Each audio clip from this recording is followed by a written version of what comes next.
이 라인 같은 경우에도 물건이 사실 많이 나오지가 않아요. 괜찮은 물건이 나왔다 그러면 거의 다 거래가 되는 편이고, 그리고 여기도 보면 우리 이전에 다른 영상에서 한번 얘기를 드렸었던 것 같은데 여기도 오락실 이렇게 하나 들어와 있어요. 핫한 상권을 보는 지표 중에 하나가 저는 이 오락실이라고 생각하거든요. 중요하게 볼 게 우리 컴포즈 커피 아시죠?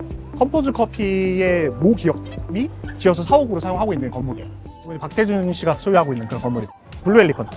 여기가 이제 되게 안경 만드는 회사인데 되게 성수에도 있고 우리 최근에 익선동에도 하나 또 들어와 있고 요지에 굉장히 많이 들어와 있는 그런 안경 회사. 그래서 여기 라인 프렌즈 들어와 있고 템버린즈 이렇게 들어와 있기 때문에 여기서 사실 가장 인구들이 붐벼. 사람들 아침에 뭐 토요일 일요일 이럴 때 한 7시 이때 나와봐도 그때 사진 찍고 있으신 분들이 있어.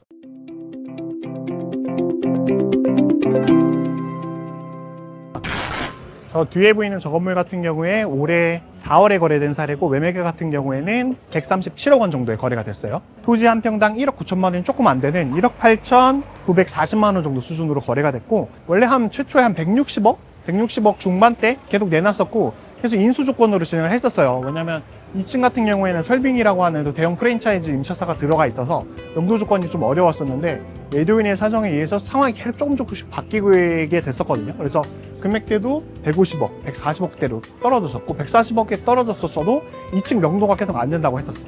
근데 저희가 계속 설득을 하고 또 매도자도 매각이 또 필요했기 때문에 명도 조건으로 바뀌고 140억 정도 됐을 때 굉장히 많은 투자자분들이 보셨었던 그런 건물이에요. 근데 이쪽에 누가 살까 다들 이렇게 눈치를 좀 살피신 것 같아.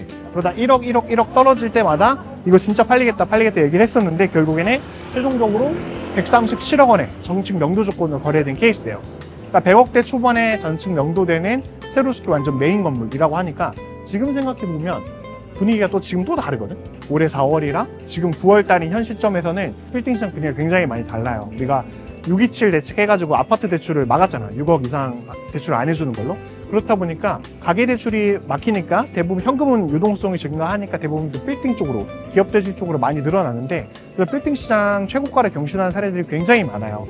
도산공원 쪽 라인으로는 평당 한 3억 3천만 원대 이상에도 거래된 사례들이 많이 나오고 있어서 그런 것 따지면 평당 1억 9천만 원 언더에 산 거면 저는 금액이 굉장히 좋게 잘 사신 게 아닌가 그런 생각이 좀 듭니다. 제가 알기로는 상부층 호스텔 용도로 좀 숙박업으로 좀 쓰시겠다 뭐 이렇게 얘기를 얼핏 들었던 것 같아요. 그래서 앞으로 어떻게 바뀔지 좀 기대가 됩니다. 왜냐면 저기 아까 외국인들 보면 외국인들이 굉장히 많은데 여기 실제로 숙박하거나 묵을 때가 생각보다 많지가 않아요. 술 마시거나 플래그십도 이용하고 상부층에서 호스텔로도 숙박하고 이러면은 굉장히 좋은 구성이 되지 않을까 저는 그렇게 생각합니다.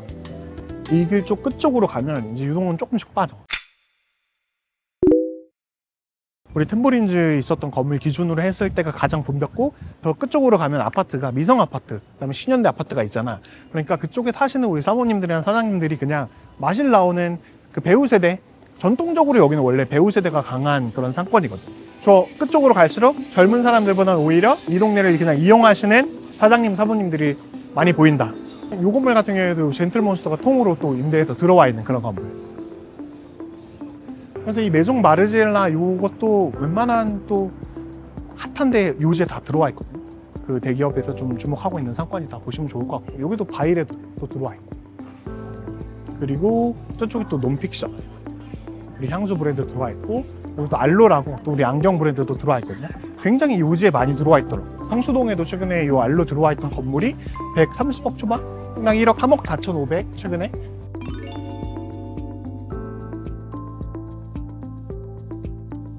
세로스킬은 이렇게 해서 끝이라고 보면 돼요. 근데 최근에 저쪽에 거래된 사례가 있어서 한번 좀 설명드리고자 가고 있습니다.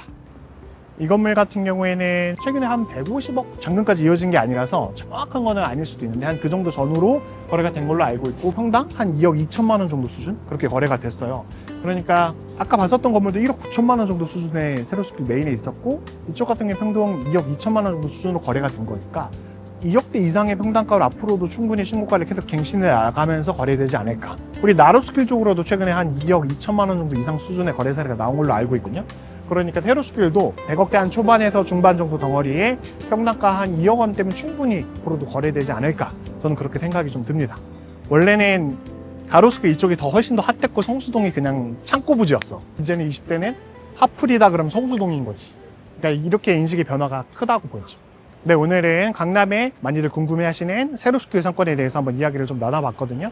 오늘 설명드렸던 것들 중에는 뭐 실거래가 찍힌 것도 있고 아닌 것들도 있고 하지만 참고용으로 한번 좀 봐주시면 좋을 것 같습니다. 가로수길은 조금 아직도 어렵다라는 얘기들을 많이 하는데 그에 반해서 세로스길은 여전히 탄탄하다 이런 생각이 들고, 압구정 로데오나 성수동의 거래 사례 찍힌 것들 대비했을 때 오히려 세로스길 라인의 거래 사례들이 조금 저렴하게 거래 사례가 좀 찍히고 있다 이렇게 생각이 들어서 이쪽 라인으로 한번 좀 관심 있으신 분들은 눈여겨보셔도 굉장히 저는 좋을 것 같다 이런 생각이 듭니다. 근데 물론 중요한 거는 볼륨감이랑 통단가가 좀 적절한지 잘 보면 좋을 것 같기는 해. 근데 저는 좀 중개를 하다 보면 오히려 로데오나 성수동보다도 이 세로스길 라인으로 괜찮은 건물이 잘 안 나오는 것 같아. 내가 느낄 때 오히려 손님들 찾으시는 수요는 맞는데 그거에 대비했을 때 나온 물건들이 더 거의 없다 이런 생각이 좀 듭니다. 결국에는 수요와 공급에 의해서 이제 거래가 되는 거다 보니까 그만큼 건물 이쪽 라인으로 건물 가지신 분들이 생각보다 건물을 잘 내놓지 않는다.